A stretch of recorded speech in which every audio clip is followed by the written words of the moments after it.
what we're thinking, so we're going to start it. What are you going to do about the... That's okay. Okay. He can be nominated. All right. I'd like to call this regular and annual organizational meeting of the East China School Board Board of Education to order. If we could please rise for a moment of silence and pledge allegiance. Thank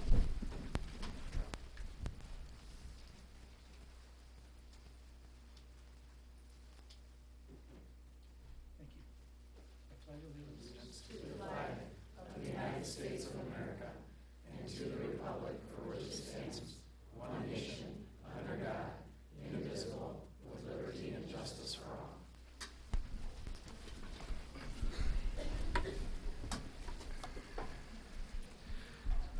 As this is the annual organizational meeting, we start first with Ms. Weglars, who will provide the oath of office for our board members.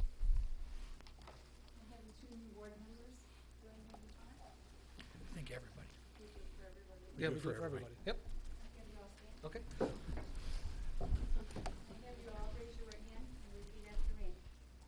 I do solemnly swear I do solemnly swear that I will support the Constitution of the United States that I will support the Constitution of the United States and the Constitution of the State of Michigan, and the Constitution of the State of Michigan, and that I will faithfully discharge and that I will faithfully discharge the duties of this office, the duties of this office, a member of the Board of Education a member of the Board of Education of East China School District, of the East China School District, St. Clair County, Michigan, St. Clair County, Michigan, according to the best of my ability. according to the best of my ability.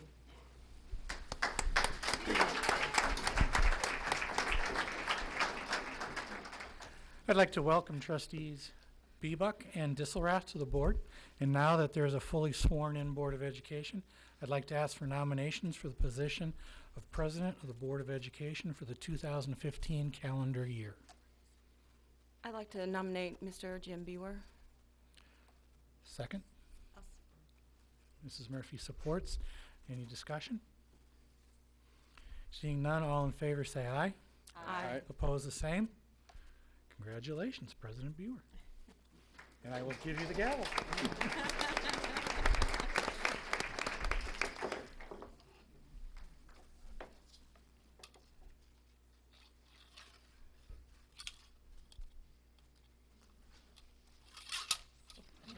We'll work on that. I'll go off camera and get this done.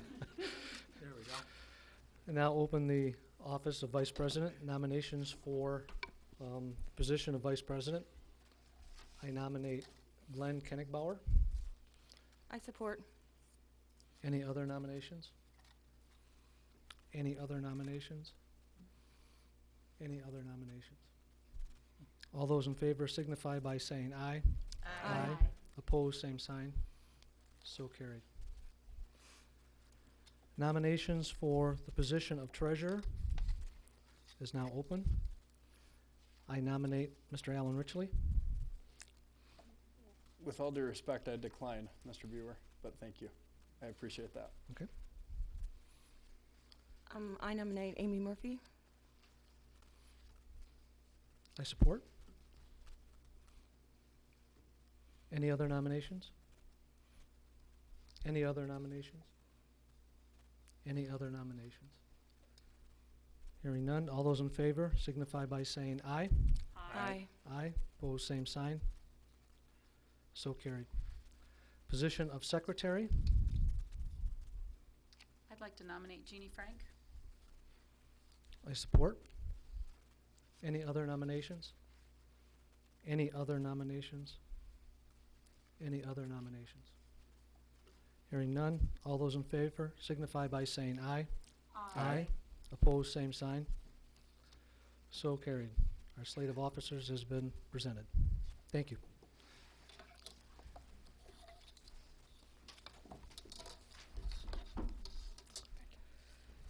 Next item on our agenda is items of interest, recognizing an inquiry. First off, Board of Education members, anything new? Mr. Richley. I wanted to say that I went on the 17th to the Detroit Symphony Orchestra at the Performing Arts Center. It was really awesome, and I want to put a shout out to Mr. Simpson as well as the Marine City Music and Arts Festival for I was just very impressed. It was a very good event. Also, Pink Halo is coming up, the Pink Halo project on Saturday, January 31st at St. Clair High School. Which raises money for the American Cancer Society, and I think that's a very important thing for our community, and thank our sports and athletics for putting that on. Also, on February 5th through the 7th at 7 o'clock, St. Clair High School's theater performance, Once Upon a Mattress, is going to be at the Performing Arts Center. And the last thing is, for announcements, is on the 21st, the ECSD supporters annual Chili Heart Run 5K is coming up, and you can find more information on their website, which is chiliheart5k.com. But a couple of things I brought up to Dr. Skalka today, which I'm just informing you of this. There's a marketing plan that's potentially going to be in the works, a plan to grow enrollment from student choice. And obviously it won't happen overnight, but I think that it should be a goal. And I also believe with proper planning and following through with marketing our district's points of pride, we could grow our enrollment or potentially break even. Also, at the next board meeting, I do plan to present a alternative revenue idea. A couple of ideas that I have, for instance, naming rights to the stadium, Performing Arts Center, school gymnasiums, and possible ads inside of school buses. I'll present these again at the next meeting with a PowerPoint. And also, there's a couple things for board policy I wanted to bring up for discussion at our next meeting, and that is policy 4112 in regard to board staff communication. And I would also like board policy on 0144.1, which is on compensation of board members, which obviously we do not get. But I want the line saying board members shall receive $30 as compensation for each regular and special meeting attended, eliminated from that. And also, if somebody wants to go on a conference or something, I think it should come to the board first before we expend money on it. But that was all I had, so thank you. Okay, just in follow up, just make sure the items that you wanted on the agenda. Oh, email them. Thank you. Yep. Anybody else? I just want to congratulate, again, the performing arts in all the schools, watching all of the Christmas. This is our first time back since Christmas, and all the holiday programs that were put on, and the singing and the quartets, and just phenomenal to sit and watch it on Channel 6. Thank you, Paul Dingeman, for allowing us to do that. And just wonderful, wonderful productions, and we thank you. Dr. Skalka. Thank you. Trustee Ritchie took a few of them. I might add to them, but I have a few other ones. I want to commend Marine City High School and St. Clair High School for being 1 and 2 in the county in the recently released National Student Clearinghouse data for enrollment in 2- and 4-year colleges and universities by the most recent class of 2014. Congratulations are also in order for all the districts in St. Clair County for raising the county rate to 70%, which is 10 percentage points higher than the state average. St. Clair High School's theater group indeed is putting on Once Upon a Mattress, 5th through the 7th at the Performing Arts Center. It was also just shared with me this past week that Marine City will be staging Cinderella on May 1st and 2nd. So please put those dates on your calendar as well. Pink Halo indeed is this weekend for Coaches versus Cancer. Just so that folks are aware, JV games start at 2 o'clock and they will run boys, the 2 JV games, the varsity games through the rest of the day and evening. So St. Clair High School for those. This past week, we received 2 large boxes containing both purchased and handmade winter hats, scarves, and mittens with the following note included. We hope these hats, scarves, mittens, and gloves will be helpful this winter for those children who are unable to afford proper outdoor attire. All the members have contributed to the cause. Hopefully, we will have a better winter. Pastor Randy D'Alessandro, United Church of God, Birmingham, Michigan, care of Diane Stewart, Algonac, Michigan. On behalf of the board, community, and our students, I wanted to recognize and thank Pastor D'Alessandro and Ms. Stewart for their generosity and unsolicited donation. Finally, at the last Board of Education meeting, the issue of moving public comment to the end of the meeting was raised by a community member. That issue will be taken up by the board at their workshop Thursday night. Thank you. Okay. Next item is the academic spotlight, and before we do get into that, anyone that is wishing to speak at the board meeting tonight, the green cards are back there on the table, so we would ask that you would fill one out if you want to speak. Fall sports. Fall sports before academic spotlight. Well, yes. We'll start everything now. Special recognitions is our fall athletic awards. First up, Mr. Ming, Marine City High School. President Viewer, members of the board, thank you for allowing me to be here tonight. Dr. Skelka as well. Teams, athletes, when I call your name, if you could please come up to the front of the room and stand to be recognized. First, from our varsity football team, 2014 MAC Gold champions with a perfect 9-0 season. Dennis Fitzsimmons, all league, all area first team, all state.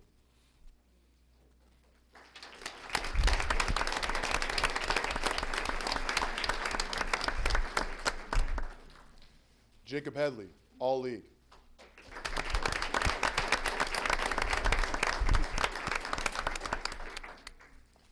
Michael Lumley, all league.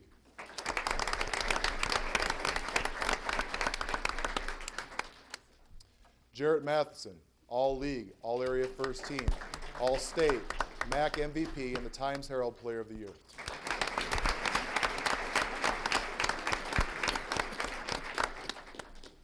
Alex Merchant, all league.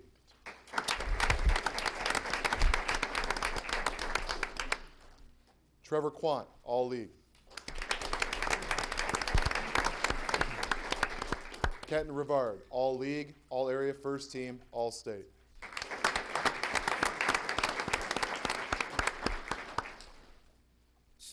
Head coach Ron Galowich, the MAC Gold Coach of the Year and the MHSFCA Region 17 Coach of the Year.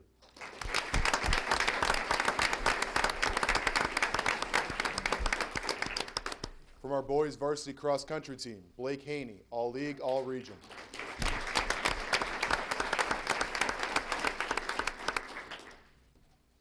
From our girls varsity cross country team, Sarah Cullimore, all region, all league.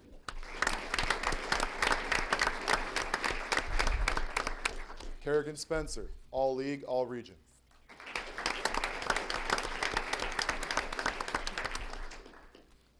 Shane Rzuski, all league.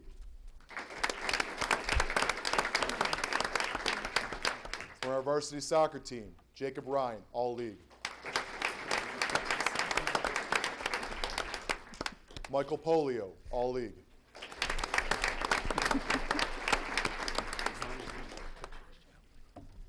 Gerald Holloman, all league. Alejandro Menchaca, all league. From our varsity swim team, Alyssa Crampton, all region. Amber Johnston, all state, all area first team. From the varsity tennis team, Nicholas Flasher, all league.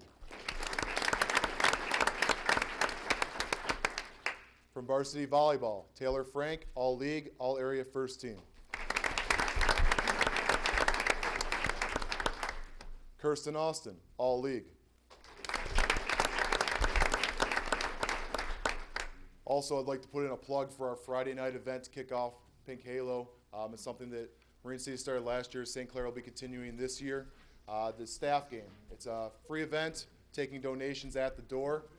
So the staff of St. Clair High School will play the staff of Marine City High School, both teachers and coaches. That's Friday night at 7 p.m. at St. Clair High School.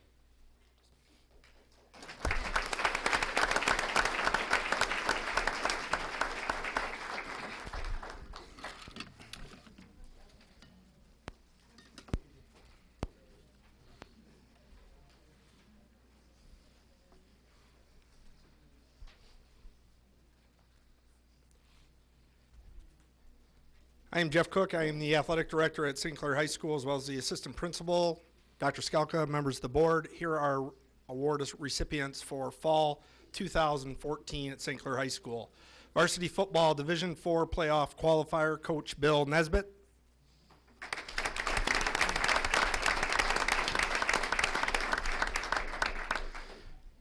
Our varsity girls swim team, Mac White dual meet champions, MHSAA 7 state team qualifiers. They placed 6th in the state finals. That's the highest finish ever in school history.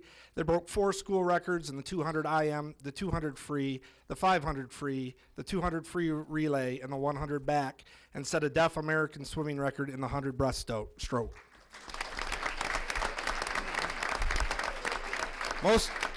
Most of those girls will be coming up here in a minute, so we'll just wait to introduce them one by one. From our varsity boys soccer team, they were recognized as MAC Gold Division Sportsmanship Award winners. Varsity boys tennis team, MAC Red Division Sportsmanship Award. The MHSAA Regional Champion, that's their 12th since the year 2000, and they've qualified for the state finals for the 17th straight year.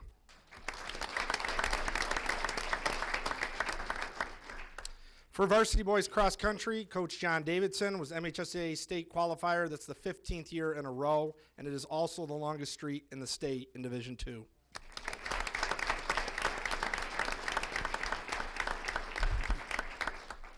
Varsity girls cross country team had 2 state qualifiers. Gabrielle Morton was an individual regional champion, and Morgan Markle. Gabrielle Morton broke the school record with a time of 19:05. She is the first all-state runner from the girls program in school history.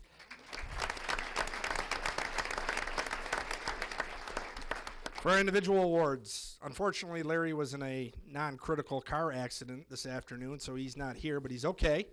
He was all-area and all-league. Larry O'Shadless.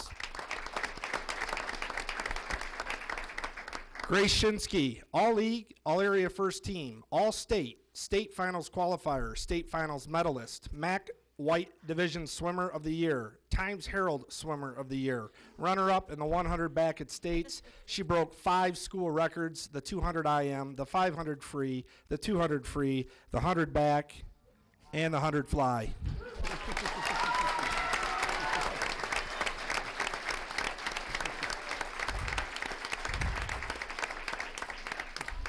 Grace is pretty fast in the water.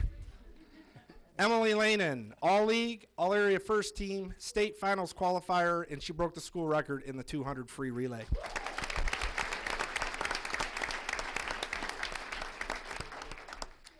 Heidi Likens, all-league, all-area first team, all-state, state finals qualifier, and state finals medalist.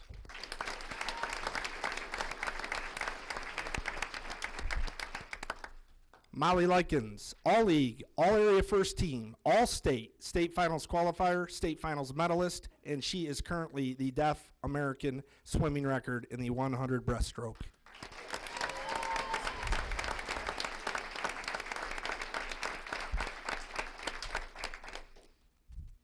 Alexis Smith, all-league, all-area first team, all-state, state finals qualifier, state finals medalist, and she broke the school record in the 200 free relay.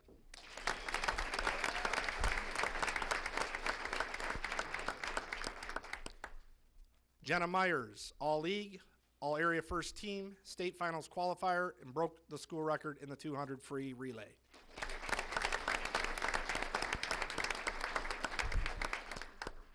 Taylor Westrick, all-league and state finals qualifier.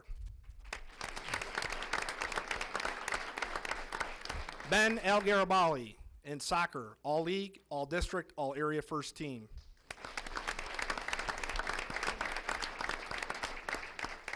Nick Ball, soccer, all-league, all-district, all-area first team.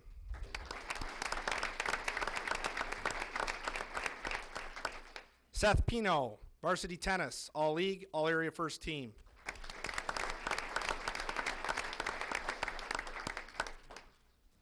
Ryan Mabin, all-area first team.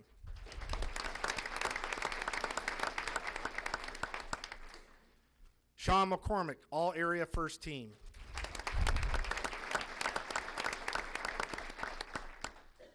In cross country, Jack Keese, all-area first team and all-regional.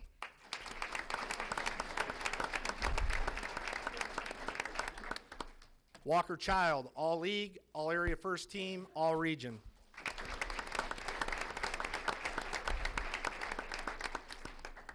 Gabrielle Morton, all league, all area first team, all region, and all state.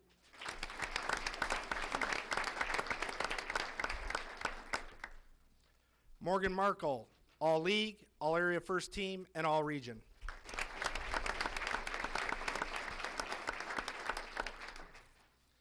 Kara Likens in girls golf, the first season of girls golf at St. Clair High School. She was all area first team and was the regional champion.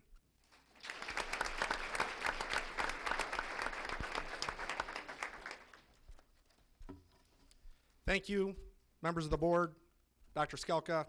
These are our award recipients for fall 2014 at St. Clair High School.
Yeah, we all do.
We'll continue. Our extracurricular activities continue to amaze us time after time.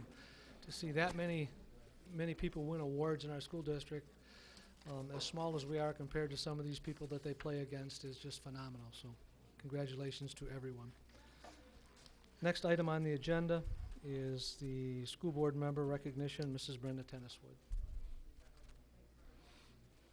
Good evening, Dr. Skelka, Mr. Bewer, and members of the board. And alas, I do not come bearing all league, all team. Next year, I think we need to flip this. However, it is my sincere honor this evening to stand before you and acknowledge the commitment and extreme contributions of our Board of Education. As you may know, Governor Snyder has declared January 2015 as School Board Member Appreciation Month. We are extremely fortunate in East China School District to have an incredibly dedicated group of individuals serving as school board members for our community.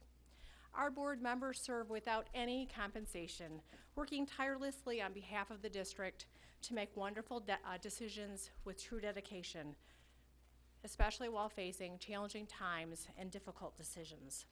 On behalf of the staff, students, community, and parents, I'd like to extend our most sincere appreciation to each one of you for your caring and dedicated service. And as you can see up on the screen, many of our board members have quite a long tenure with the district.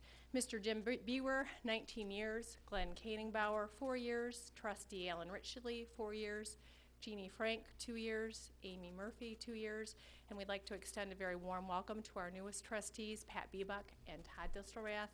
And so as a small token of our very deep gratitude and esteem, a book has been donated in your honor for each of our school media centers, and I noticed you were flipping through them, so they're really awesome books. So thank you again for all your service. It is greatly appreciated.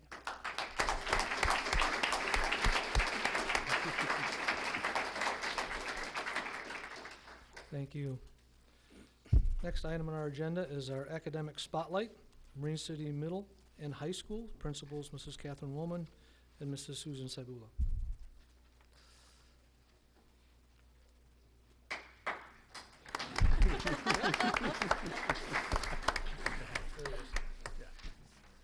Good evening, Dr. Skalka, members of the board. So I'm very excited to be here tonight to give you an update on our first year as a campus and give you a little insight into some of the work that we've been doing collaborating together.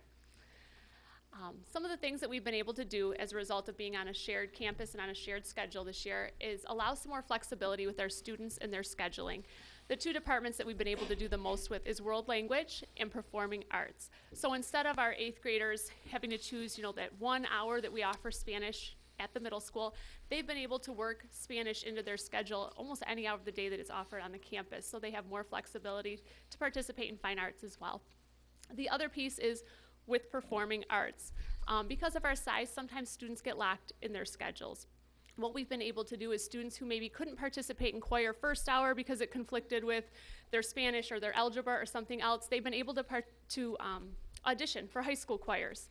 And so now we have 8th grade students for the first time participating in advanced performing arts classes at the high school. So we're very excited about that. Some of the other things that our students have been able to do is they've been able to collaborate academically. So our STEM classes have been able to work together on some hands-on projects. As we're going to touch base on in just a few minutes, our computer classes have been able to do some projects together. So we're very excited to see our students working together. With athletics, we've been able to do some things where our teams have worked together to share facilities and to do some mentoring with the high school athletes coming down to work with the middle school students. That's something that we've not always been able to do because of the time, so this is a wonderful new opportunity. And again, with the arts, our high school, whether it be band, choir, or visual arts, they've been working together. I think we've done the most under Mr. Fox with the music. The high school students have been coming after school and mentoring small groups, so they've been practicing their instruments all over the hallway. Lots and lots of noise, but you might have your brass instruments right outside the office, and then some of your other ones throughout the hallway. So we've seen a lot of mentoring going on that we haven't seen before.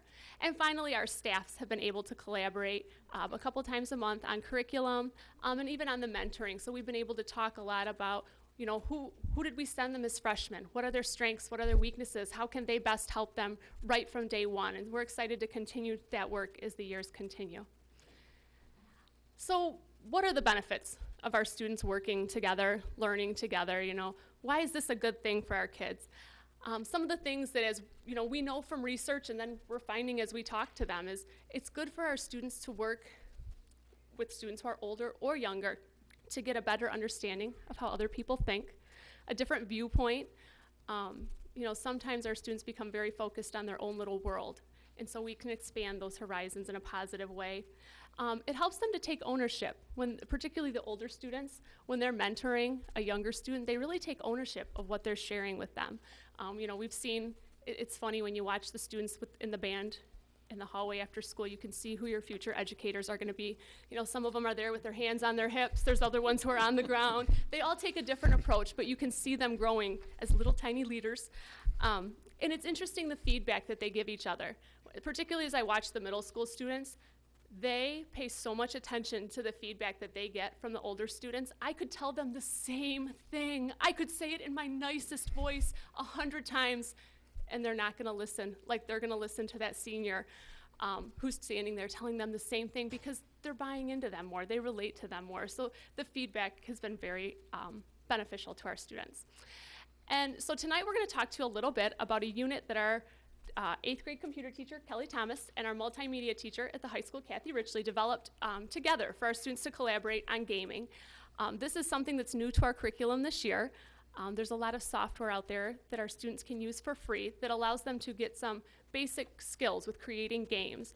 This is becoming a new thing. When I learned typing back in the day, it was with my typewriter, stickers on the keys. You were timed, and God forbid you peel those stickers. Now, they're building games and they're learning these same skills in a way where they earn badges and rewards and much more exciting than my typewriter of old. And so they're going to tell you a little bit about what they've done with the students and how they've worked together to get some 21st century skills. Thank you. I teach at the high school. Like Mrs. Woolman said, I teach multimedia computers. And back in October, my class did a unit with Scratch, which is basic computer programming. And at the end of the unit, they had to make a computer game. So it's with that computer game that our unit started. So Kelly and I met, we came up with a schedule of how to incorporate our two classes together, and the schedule's up there on the board. We started, Kelly brought her students over to my classroom, and my students pulled all their games up on the computer, and we allowed Kelly's students to play my students' computer games. They thought that was a great idea because they got to play games for the hour. So about every 5 minutes, they had to switch to a different game so that they could see a different game that a different student had made. The object of this was, one, for my students to showcase their games, but two, for Kelly's classes to see what was possible, what you could make. And my class had made a variety of games, so, and as they moved around, they got to see a variety of different games, and they learned by playing games and having fun. Our next step in this project was we went back to the middle school. My class took a couple days to map out or storyboard what they wanted their games to be. After seeing Mrs. Richley's students, they had a lot of different ideas in their head, and they got to storyboard and plan out what they wanted their games to look like when they got done with it. We took a couple days also to actually start making the games, and then we went back to Mrs. Richley's class. So when they came back to my class this time, they had played games, they had made a storyboard, they had thought about what kind of games they wanted to make, but then my class sat with them one-on-one and started to offer some instruction. What my class's responsibility was is they taught them how to make a character in the computer game from scratch. Scratch was the program. They taught them how to make a character. Then my class taught them how to make the character move. By the end of the day, they had to teach them how to make a character and how to make that character dance to the beat of music. And it was a lot of fun. There were a lot of laughs, you know, trying to get this little character to dance. And they had to draw this all freehand in this computer program. So then Kelly's class went back.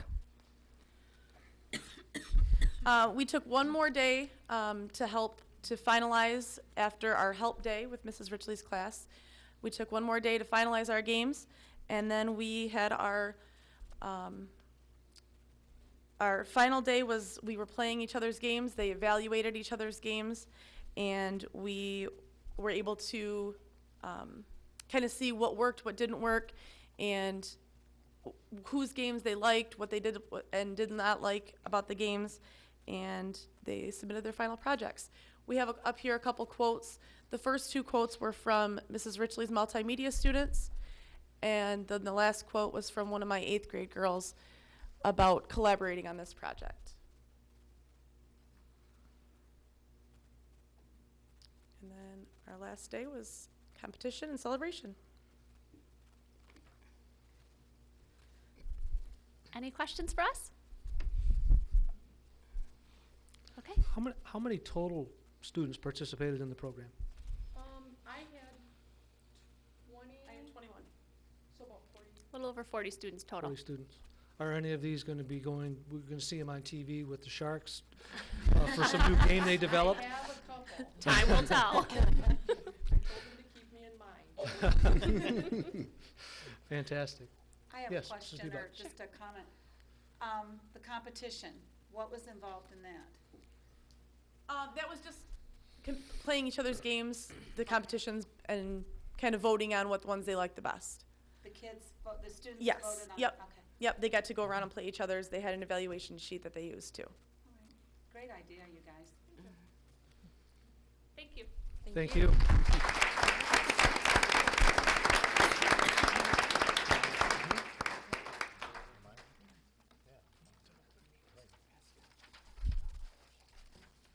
Mr. Westerhoff, would you prop our back doors open, please?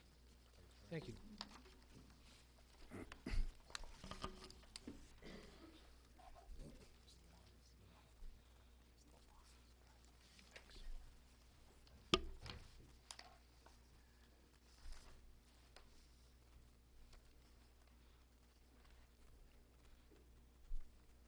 Thank you. Next item on our agenda is the consent agenda. Approval is in order for approval of minutes, regular board meeting of education, meeting December 15th, 2014, approval of payment of bills, financial statements, schedule of investments, recall of teacher. Motion needed? If I may, pull the minutes off of the consent agenda to have a revision.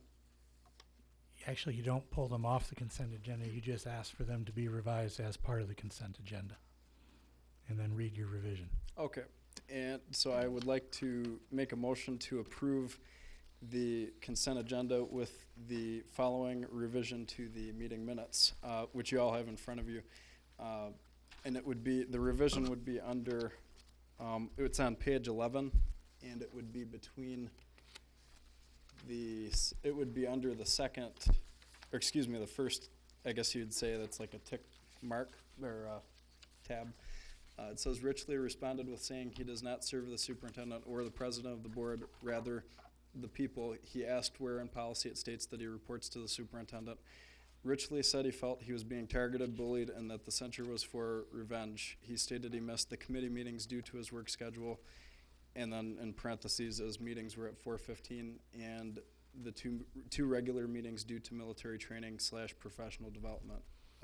That's the end of it. Thank you. Thank you. Motion is in order to accept the amended consent agenda. That was the motion. That was the motion. You moved to, Yep. to Okay. amend the minutes that way. All those in favor signify by saying aye. You need a Second. I'll support. All those in favor signify by saying aye. Aye. Aye. Opposed, same sign. So carried. Next item on our agenda is recognition of persons wishing to address the board.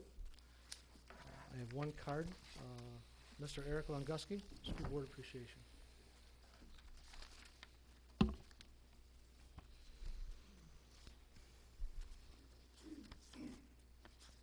I expected more cards than that. My name is Eric Longuski. I am the East China Education Association president, and tonight I'm speaking in that capacity. First thing I'd like to do is welcome Mrs. Pat Biebuck and Mr. Todd Distorath to the school board. Welcome. And I'm speaking on our unit on behalf of School Board Appreciation Month. And we'd just like to express our thanks for what you do. It is quite often a thankless job. It is something that I've been familiar with my whole life. As I mentioned before here, my dad was a school board member for 24 years, and I watched him leave at night, once a month, twice a month, whatever was going on, he went up there, and I had a lot of respect for that. Peck was a small school, but it's your school, and he took a lot of pride in that, as I think a lot of people here tonight do also. And so I commend you for that. As was mentioned earlier, your pay, there is none. There's no mileage. You do it for the good of the people, which honestly makes me question you a little bit, because why would you do that, okay? It's a little over the top. But anyway, on their behalf, I do want to say we sincerely appreciate what you do. And we have an idea that now is not so original. We've done this in the past, but on your behalf, we are going to ask you to pick out a book. I'm going to send the contact information to you tomorrow through the school email site. I think you all get that, correct? Mm-hmm. It's kind of a general site.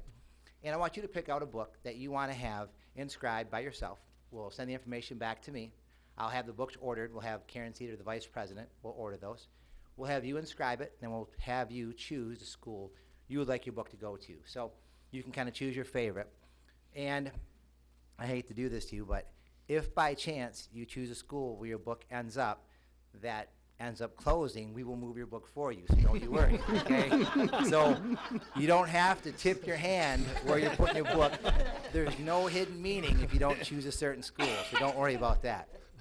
So anyway, sincerely though, we do appreciate what you do. It is, it's a lot of work, it's a lot of time away from your families, as I experienced firsthand.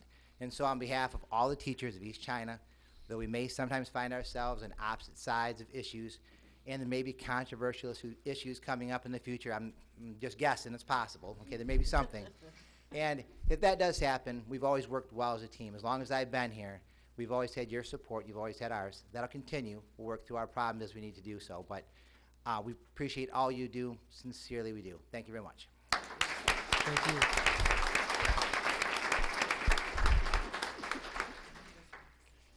Thank you very much. Next item on our agenda is the reports, superintendent report, state ballot proposal. Thank you, President Bewer. I wanted to briefly touch upon the May ballot proposal that was approved at the very, very tail end of the lame duck session at the end of December. Specifically, the Free Press indicated that one of the aspects that's important to us is that protection of funding for schools and local governments. And we received much of the money that was formerly raised from the sales tax and fuel sales. Officials said the plan would actually increase school funding by $300 million a year. And again, importantly, universities could no longer be funded through the school aid fund, though community colleges could be. If we were to, I have talked with a couple of the architects of Proposal A that was passed back in 1994. One of them is local right here, then Senate Majority Leader Dan DeGrow. When Proposal A was passed, no one ever thought that they would divert money from the K-12 school fund, state school aid fund, to colleges and universities.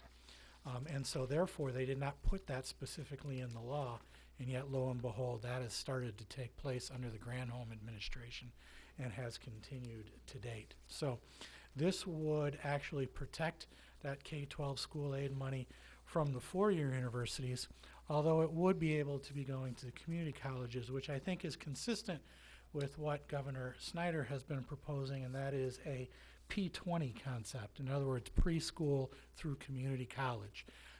The state legislature over the last couple of years has allocated a great deal of money to what is referred to as the Great Start Readiness Program, or four-year-old preschool programming. We believe strongly in GSRP and have expanded our offerings here in East China from a single half-day section to 2 full-day sections for 4-year-olds in our community. And we know that students with a preschool experience are just that much more ready to participate in kindergarten. So preschool experience through a community college experience pretty much is going to become the norm, so that once was K-12, I think we'll be referring to P20 for the near future. Detroit News expounded on that $300 million estimate by just dividing it by the number of students in the state, and said that could work out to be $200 per student for the state's public schools. And in your board packet, I provided you the House Fiscal Agency's legislative analysis so that you, in turn, could become a little bit more knowledgeable in the proposal and how it will work. First, though, I think it's important to understand that it has to pass for there to be any additional monies for school or for the existing monies to be protected in the State School Aid Act. And I want to make sure that we all remember that prior to this bargain being reached, as I said, in lame duck there by the Senate and the House, there was a proposal on the table that actually didn't protect school funds, didn't add to school funds, but took money from the State School Aid Act in order to repair roads. And so if it doesn't pass, roads are still going to be an issue, and I would think that those talks would begin again, and we certainly hope that's not the case. Passage is far from a done deal. If you are a bit of a state government wonk or geek or whatever you want to use the phrase, you probably watch Off the Record on Friday nights with Tim Skubic, and they talked at length one episode regarding just what the campaign will be like. We raised a very, very small amount of money for yard sales for our bus proposal, but we needed at least a little bit of money for yard signs, not yard sales, excuse me, yard signs, yard signs, promotional handouts and flyers and things like that. That is, I won't even say a drop in the bucket, because the reality is we're talking the potential of millions of dollars going to be poured into commercials and materials on both sides for this campaign. This will be a big deal. In the event the proposal passes and we reduce 3 teaching positions that we've talked about, That's just via the projected loss in enrollment. Best case scenario says that if we truly were to receive $200 per student times a projected 4,260 students, that could mean an extra $850,000 to the district. That would reduce our deficit to $340,000. Worst case, of course, is that we lose 143 students, which we've shared with you before. Those are the two scenarios with which we're working.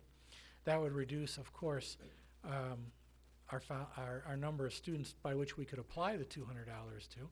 So we'd have fewer students, less revenue, and a larger deficit.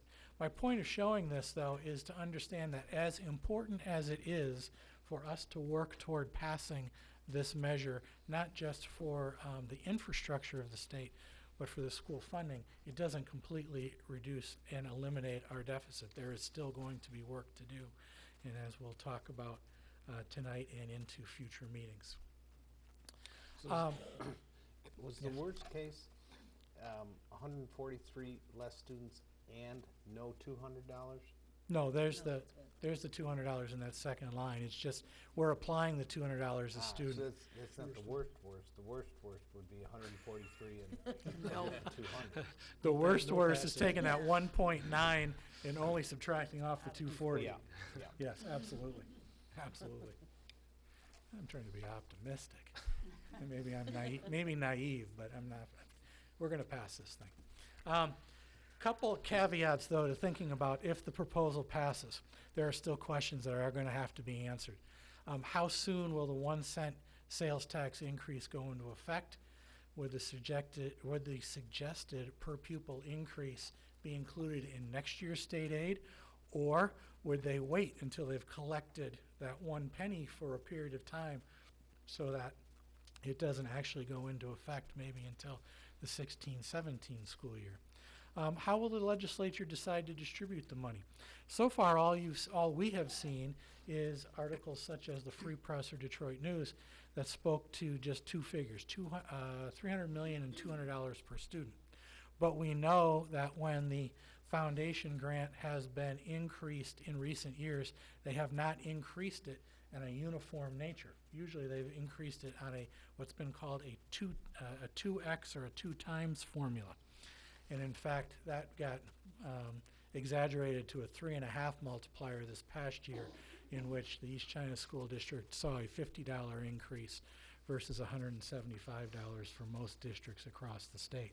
So if it's not a uniform $200, there is still probably the possibility that we'd be on the low end of any increase, as they are still looking to try to equate school funding across the state, across all districts.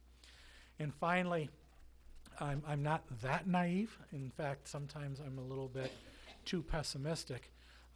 When the state lottery went into effect, we know that that money was earmarked legislatively for school funding. It raised $500 million. And then the legislature turned around and took $500 million from the general fund out of the State School Aid Act. So in a sense, it was a wash. There was no new monies for school. So if I want to be very pessimistic, I could say, will the $300 million be additional monies, or will it just be different monies? I'm going to, again, be optimistic. I'm going to say that it's new monies because of the manner in which they will be campaigning for this, both in order to repair infrastructure and to support schools. So the proposal has to pass, but as you can see just from this little brief bit of information I'm sharing with you tonight, it does not completely solve it. We can't just rely and say, let's all just wait and see what happens in May. To do so would be a huge gamble, plus it wouldn't completely solve our current budget deficit. But it does help an extremely, a great deal. And so we do need to work hard to support it and get out the information as we become aware of it. Questions at all? I don't have a heck of a lot more information, but we can try, if anybody.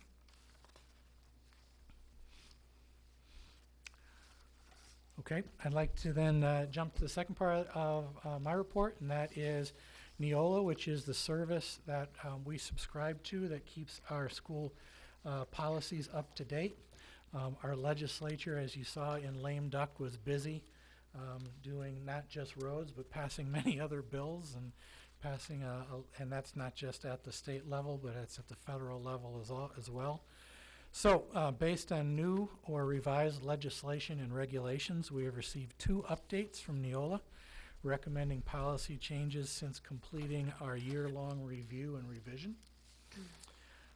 Next month, you're going to have a discussion and an action item to approve the recommended changes, which I provided you electronically in your board packets. Your board packet didn't have the hard copies because just for Channel 6 and our audience purposes, these are the changes in just 2 updates from your lawmakers at work. So if you have an opportunity to take a look through them, we'll have discussion and approval next month. They really fall pretty much, there's a lot of the same thing in there if you've taken a look at it, because there's issues around discrimination in health plans, and those things happen for all the different employee groups, and each employee group is often in a different section, so it's repeated multiple times. So that's some of that stuff. So thank you very much.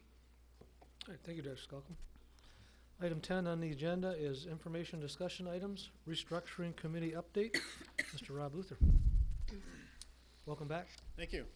Welcome to the new board members, Dr. Skalka, President Buer. I will be sharing an update this evening in regards to the restructuring committee and the work that we've done since we've started back again as our new group. As a reminder, all of the information can be found on the district website under the committee meeting minutes. So if you don't mind, I have a little to share. So, at the December 8th special meeting of the Board of Education, the School Closure Committee presented a report that completed its work in that it identified a scenario in which an elementary school could be closed and its students relocated to other elementary facilities consistent with board action to close an elementary school for the 2015-2016 school year taken at its September 8th special meeting. At this same December 8th special meeting, the Board of Education asked the School Closure Committee to continue to meet as a district restructuring committee to look beyond the 2015 and 16 school year and provide recommendations regarding how the elementary school closing might fit with further facility decisions that may have to be taken in the future, along with what those future facility decisions may be. As a group, the committee has welcomed 10 additional new members and has met twice, January the 13th and the 20th. We take seriously the task given us by the board and want to repeat it once again. Number 1, to consider how the closing of elementary school for the 2015-16 school year may impact further facility decisions. And number 2, consider what those future facility decisions may be. The recommendation to close an elementary school, including closing Gearing Elementary, moving kindergarten through 4th grade to Eddy Elementary, 5th grade to St. Clair Middle School, and the early childhood and lower elementary cognitively impaired programs to Pine River.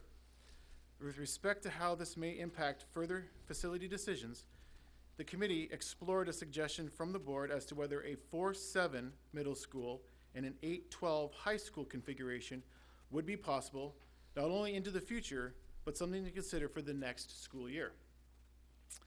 Over the course of the 2 meetings, considerable discussion was had, including a review of current classroom usage at the secondary buildings and how the addition of 8th grade or 5 graduating classes in the building would impact core and non-core instructional programs and offerings.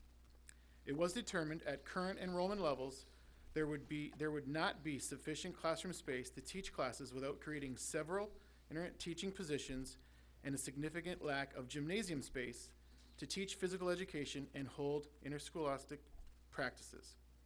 Just as importantly, no additional savings would be created from implementing a grade configuration such as this at this time. The second task for the committee is to discuss facility needs in the future.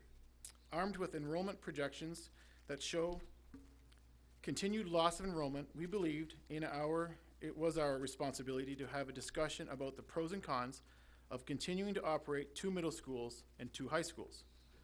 On behalf of the committee, there there has only been initial conversation, number one, to identify at what point in the future enrollment would make such a move possible, and number two, if possible, to begin to identify the many issues related to such an idea.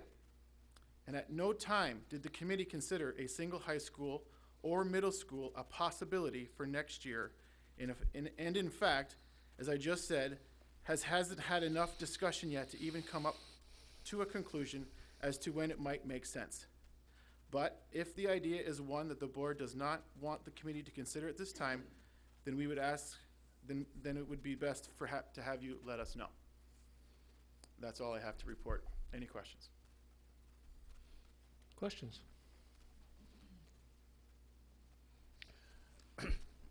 So just to be clear, in your investigation since the December 8th meeting, have you found anything counter to the scenario that we looked at in closing an elementary school? In regards to looking at anything else that would make sense to save us any more money than we discussed, no, we have not.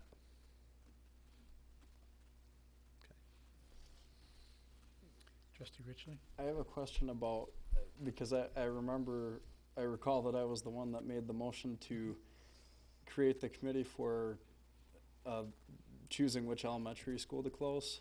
And I don't know if I don't recall that there was something from the board directly to change the committee structure or anything like that. So I think that's something that should come from the board. I think there should be some sort of a motion tonight in that regard, changing the committee if that's the case. In my recollection of what took place in December when the committee provided its report, the board asked the committee would it be willing to continue so that it could examine whether or not such a move would indeed be consistent with any future facility moves that may need to take place. And if so, what those future moves might be. That's the purpose of renaming it and calling it a restructuring committee, was to take a look at it in the larger context of just the elementary schools. As I think it was stated somewhere that though an elementary problem now, it'll eventually become a secondary problem.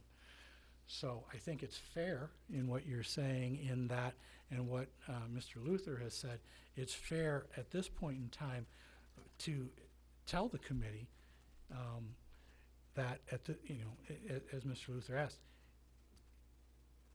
if the group is not to consider the secondaries at this point in time, let them know that so that they can focus their efforts on trying to implement an elementary solution. Right, and I think that what we need to do, because right now we have a problem now with the budget. It's not 3 years out. It's within the next couple of years that we're going to be dealing with that. And if we're not going to do it the next school year or the next school year or the next school year after that, I think it's a waste of time to currently look at that right now when we have a problem now. And I think that that's what we've got to focus on. I mean, that's my 2 cents of it. I believe that the group has been looking at what can be done now, and also was asked what can be done in the context of what's to come. But if we want to focus on now, then they need that direction. I think we should give it to them. You're talking the direction of the now aspect of it. Yes, in follow-up with Dr. Skelkas in December, we did then talk with Mr. Luther about adding the additional 10 to 12 people onto the committee. So we were including middle school, high school staff, parents in the community. We did give the direction at that point as a restructuring committee. But other feelings from the board as to, now. I disagree it's a waste of time to look at, a long-term plan, but I agree that we're going to need more than a long-term plan to address, so far we've only saved, $300,000 if we were to implement the gearing idea. So we need additional either cost savings or revenue. So I agree that we need to look at those ideas, but I disagree that, you know, not continuing with the long-term planning. I think both need to occur.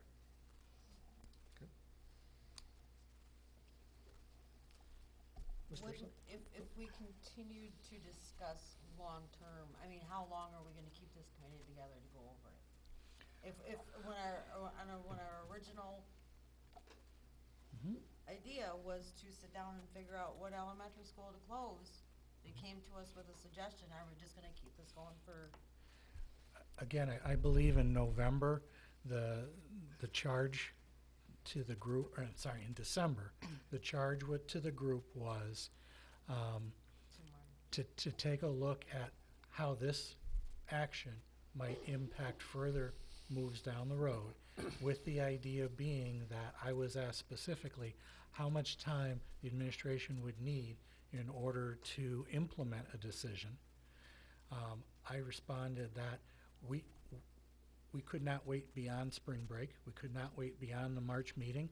And the March meeting was in many ways ideal because it provided us kindergarten roundup numbers, which we talked about as being it has been a reliable predictor of fall enrollment, because it has traditionally been about 70% of the people who 70% of the eventual kindergarten enrollment turns out to sign up at kindergarten roundup. This year, unfortunately, that 70% was 240 kids as opposed to 280 to 300. So again, we've talked about this, I think, a couple of times here at the board meeting to say, is that a blip? Is that a one-year occurrence? I agree, I know Yeah. that we have, but I don't, So, my personal feelings on this is I don't think our numbers justify even worrying about secondary configurations. I mean, unless we have a drastic drop of 1,000 kids. and that's fine. That's kind of the direction that I That think I'm- folks are looking for tonight. Because obviously the firestorm that was created, we don't want to continue that. We wanted to make sure that people understood clearly from tonight that that there was no consideration of doing this next year. In fact, there wasn't even discussion amongst the people and the committee as to when. They were trying to figure out, they were having discussions as to when it might make sense into the future, as I believe they were charged with trying to say, what does the future look like? Nobody has a magic ball, so we don't know. Correct, I mean, absolutely. The projection numbers, what we're looking at, are coming from the mark, from the bond issue, from the study that was done, that they're looking at the next 6 years, 100 students less. So you're correct. We're not going to have a giant decline in 1 year that would cause us to look at that happen in the next 2-3 years. I think it's important for maybe those in attendance and those who watch, they saw the little presentation about the May ballot election, in which we had what was a fairly large swing of best case and worst case, 70 student loss versus 140 student loss. And you say, well, can't you come up with a figure that isn't so wide in variance? Well, the 70 comes from, as President Beaver talks about, the enrollment projections that we had to obtain from a private company for the November ballot proposal. That enrollment projection says that we will be down 70 students next year. That's based on what they see as county birth rates and job creation and things like that. The 140 number comes as a result of, if our kindergarten class is the same this coming year as it is this current year, and you subtract that number from the outgoing seniors, then there's 140 difference, right? So it's pretty fair to say it's going to be somewhere in there, and we're hoping, by all means, we're hoping that we don't have that small of a kindergarten group again. But if we do, they're not even close. They're 140 less than our outgoing seniors. But also in this year, did we not sort of budget for a negative 100 students and we ended up with a negative 121? or something That's right approximately around there. correct. Okay. Yeah. Well, Mr. Richardson? oh, sorry. That's okay. I just wanted to, the first question I have is, when are we going to vote on the committee's original recommendation? Like what's the time frame to vote on that? Because I've had parents asking me, when are we gonna know what school our kid's gonna go to and things like that, so Again, we've stated that there needs to be action taken by the March meeting to provide us time to do that. Now, if we take action in the February meeting without the kindergarten roundup numbers, and they come in dramatically different, okay, that's what you're talking about. Then Okay. what they are currently, then that might impact greatly the decision that was made in February. A decision that, a way to approach this is to take action in February with contingencies for different numbers that kindergarten roundup show. Okay. Mr. Bueller. Mr. Kennedy. If, to that, if there was some drastic change, we could make a change. We're not etching in stone. Absolutely. We're making policy, and we can change policy. Sure, absolutely. And to Mr. Luther's question and some discussion, I view it as that the first part of the group that the committee was charged with was the strategic portion. Can we close a school and save money? And I think that question's been answered. And I'm never against looking at as far down the road as we can as some of these start going, but I think a key part that I'd like to see the committee focus on now is the tactical portion of carrying out the closing of an elementary school. And I think I would like to move on it no later than February. Because we're getting into now, as we've seen recently, starting to get more and more, starting to get distracted from what we were doing. Nope, I understand. With that being said, could we, move to have you put together some of those contingent numbers that, Absolutely. we're thinking about, and give them to us in time that we can kind of digest them and look at them? Absolutely. Okay. So I would like to see it as an action item on the school closing with a recommendation on the February ballot, or excuse me, February agenda. One last thing. Yes. On the direction of the board, I'm confused because I heard like 4 different things, and I would suggest that we make some sort of a motion as to the direction of the committee so that they know, so that the public knows, so that everybody knows where we stand, so that they can, so that it's not confusing, I guess. That would be my suggestion. Well, we're still discussing it, I think. Right.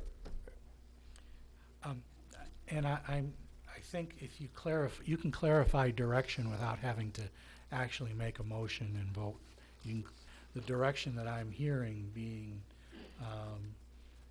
stated by members of the board is for the February meeting, having between now and the February meeting, that the committee, along with the administration, work out the details Of the original. Of the original report. Okay. How that would work, and what the ramifications would be if kindergarten enrollment came in at 10 kids more, 20 kids more, those kind of things, where those kids would be, how that might work out, all right? So that, in turn, the board could indeed take action in February, either to approve or not approve. Okay. What's on the table. Thank you. Mrs. Frank?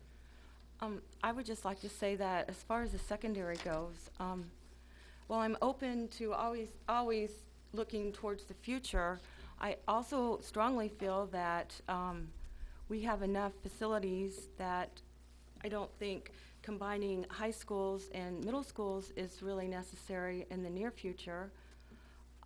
I strongly feel like our two diverse communities need those individual high schools and middle schools. I think it's very important to the community, and I would really like to find a way, you know, to tighten our belts without having to make that drastic of a change.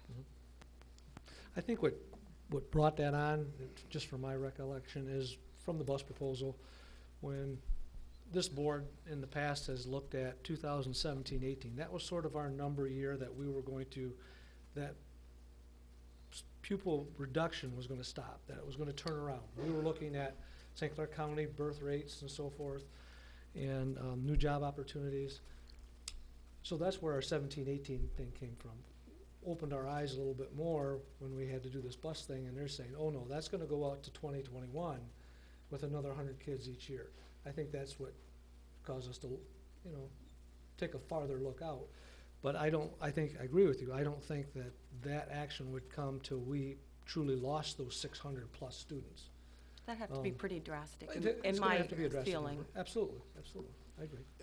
And Yes. arguably 10 years ago when our enrollment was increasing, I'm right. sure they didn't see it dropping off either. So No, no. it can go up or down or all around. So I think that it's a good thing to look at and consider, but I think at this point in time, you know, we just need to focus on what the reality is, and but thank you. Mr. Luther, how many meetings are left on your schedule? I don't have my 300-pound binder with me this evening, so I can't, I don't know that, I think we have until March. I have it here. Two in February, 2 in March. Yeah, 4. I think we can just, And it might not be necessary to meet in March.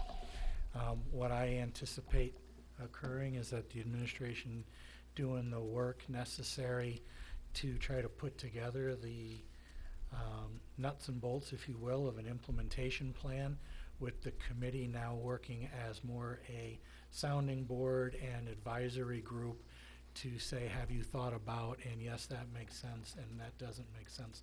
Try to bounce those ideas off of them prior to getting it here so that we have vetted those plans to the best of our ability. And though I don't speak for everyone on the committee, I am happy to say that we'll go right to work when we appreciate the direction. Thank you. Thank you. one more thing to say. Along with that, we're still gonna look at, looking at the boundary lines so that those students that we've identified before in that particular pocket will then That be would- included in that work. That work, right. Because that would be, I would consider that as That should all Mis- occur at the as a same time. tactical move. Okay, in so moving everybody forward. got that on the record? Okay, thank you. Any other discussion on this topic? Do we Yes. have any other interest in that committee? I know another part of that committee that didn't really take off, but just other ideas as far as expanding programs and those kinds of things. You know, just brainstorming. Do we have any interest in that committee? You know, looking at programming and things to attract students to the district, that kind of an idea, or do we want to just narrow them on this task and be done with it? That was my thought. We've been talking about marketing, Mr. Richley's comments and so forth. If the committee is willing, let's take our March and let's get their ideas on what classes, what additional things we need to, you know, we're adding the STEM program and what other additional things they feel we need to attract and how to market our district. Does that sound? I think that's a great idea. So instead of disbanding it in February, let's propose March as our marketing arm for the board. Okay. Thank you. Thank you very much, Mr. Lewin. Next item on our agenda is our board action agenda items. As per recommendation of the administration, the board adopt the 2014-15 general fund cafeteria latchkey budget at the function level as revised and presented at its December 15th, 2014 meeting. Motion needed. So moved. Move Mr. Kennegbauer, support. Support. Mrs. Frank, comments, questions?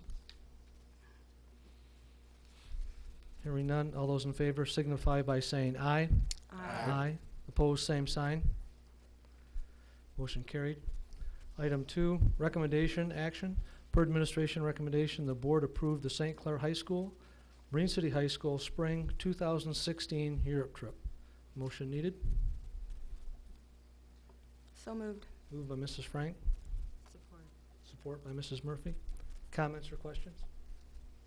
I kind of have a question. Have they started on this? Do we know anything that's what they're doing They're- for the fundraising? They have had meetings of both schools, advertised meetings of both schools for those who are interested. I will say that I know that Marine City High School is also pursuing the option of a lesser, cheaper? Less expensive. Less expensive, that's what I want to say. A less expensive trip,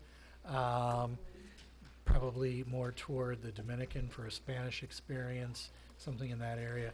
But that too would be both schools able to participate. So, I mean, actual fundraising, have they started the Yeah, fundraising ideas? Okay.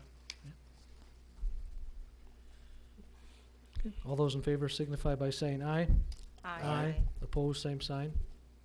Motion carried. Recommendation, action per administration recommendation.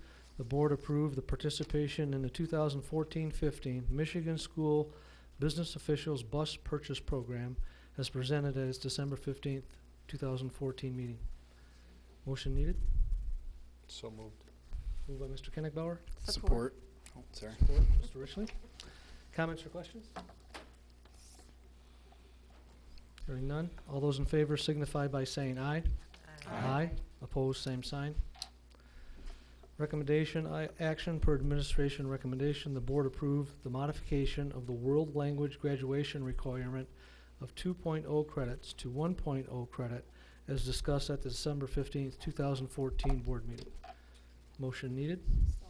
Support. Moved by Mrs. Bebock, support by Mr. Richley.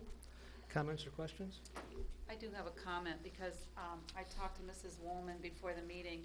I just wanted to make sure because I know sometimes when we change graduation requirements, we start it with the incoming 9th grade. And so I wanted clarification on this, and she said that this would start immediately. So doesn't have to wait for the current 8th graders coming into the 9th grade. So our current 9th graders can take advantage of this. Anybody that's only had 1 year of their foreign language requirements. So. Great. And that is in conjunction with the regulations coming down from the state? They haven't Absolutely. started that early? That's right. Okay. That's right. Fantastic. And remember, it is done in order to provide greater options for students, Right. especially those wanting to attend the tech center. Right. Just want to make sure we weren't jumping the gun, that they had set guidelines as to what year we could start. Okay, great. All those in favor signify by saying aye. Aye. Opposed, same sign. Motion carried. Last item is items for next board meeting, board calendar, East China Education Foundation grant winners. With that, we stand adjourned. Thank you so much.